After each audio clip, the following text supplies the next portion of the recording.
Sonnet 29, I Think of Thee, by Elizabeth Barrett Browning. As the title suggests, this poem is a sonnet. A sonnet is a 14-line poem, and traditionally its subject will be unrequited or unattainable love. This is sort of the case here, where the speaker is apart from their love and is desperate to have their beloved return to them. Elizabeth Browning was married to fellow poet Robert Browning, and it is the case that this is a heartfelt love poem from Elizabeth to her husband in the early years of their marriage.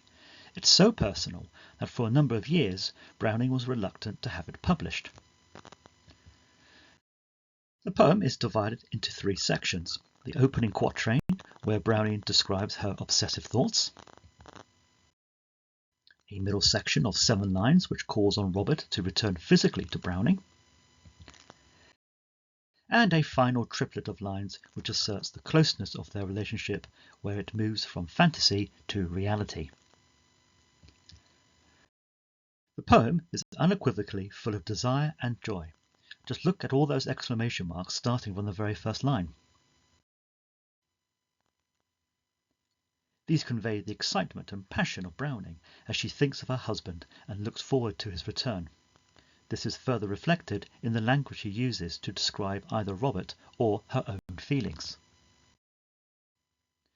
Nevertheless, there is a regular rhyme scheme and an iambic pentameter of 10 syllables in each line.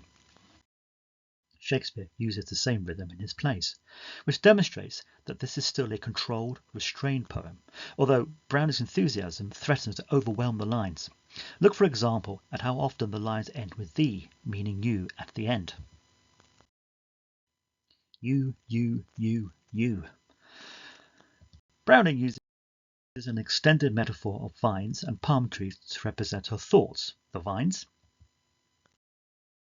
and Robert's physical presence, the palm tree.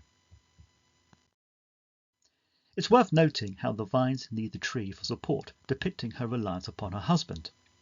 By comparing him to a tree, she conveys his sturdiness and strength.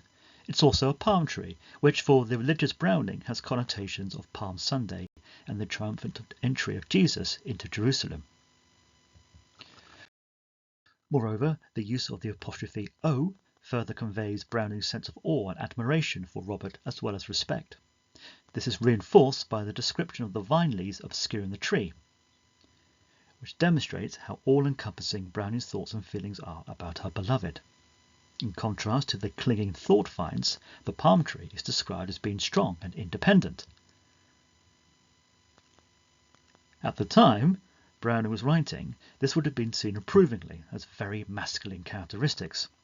Despite this, Browning uses an imperative to order her husband to return, signifying her strong desire and need for his physical presence.